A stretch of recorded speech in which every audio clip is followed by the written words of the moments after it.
यह कहानी आपको रोने पर मजबूर कर देगी। जीवन में किसी के चले जाने से या कुछ खो जाने से हम अक्सर उदास हो जाते हैं। यह मनुष्य का स्वभाव है, पर हमें यह नहीं भूलना चाहिए कि यह दुनिया की रीत है।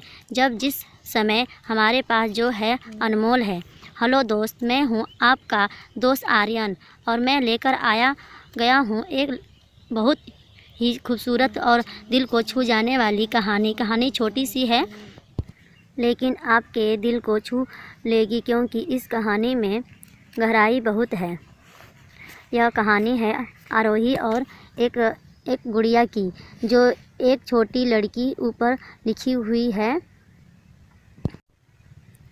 एक दिन की बात है, आरोही सुबह पार्क में टहलते हुए जा रही थी। तभी उसे एक रोती हुई बच्ची मिली।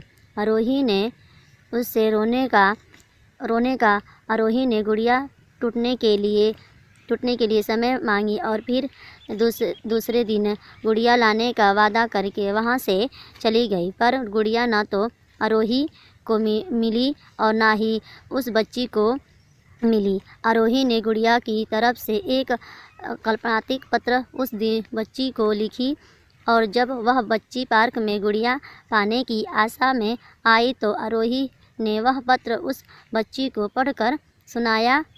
पत्र इस प्रकार था, कृपया रोना मत। समय समय पर उस गुड़िया के बारे में तुम्हें लिखती रहूँगी, बस तुम रोना मत।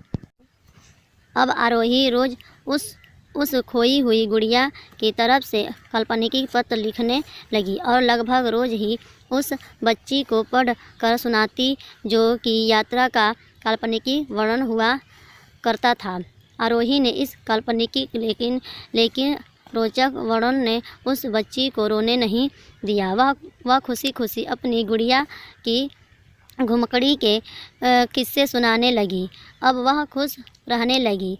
वर्ष बाद जब वह बच्ची बड़ी हो गई तो एक दिन वह अपनी अलमारी से कुछ ढूंढ रही थी तो उसका ध्यान उसी गुड़िया पर गया जो आरोही ने उसे दी थी। बचपन की बातें याद करके वह हंसने लगी। उसे सब समझ आ चुका था कि आरोही ने कैसे उसका मन रखा। उसे उस गुड़िया पर फिर प्यार आने लगा। वह उसे बड़े गौर से देखने लगी। तभी उसकी नज़र गुड़िया की फ्रॉक की आस्तीन पे छुपे एक छोटे से पत्र पे गई। उसने बड़ी व्याकुलता से वह पत्र निकाला और पढ़ने लगी।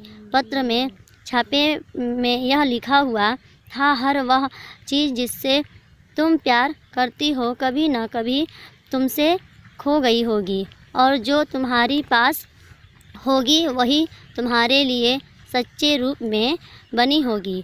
रूप भले ही भिन्न होगा पर प्यार एकदम खाली होगा। आशा करती हूँ कि आपको ये कहानी बहुत पसंद आई होगी। कहानी पसंद आई है तो लाइक, सब्सक्राइब और शेयर करें और इस कहानी पर आपकी क्या राय है हमें कमेंट करके ज़रूर बताएं।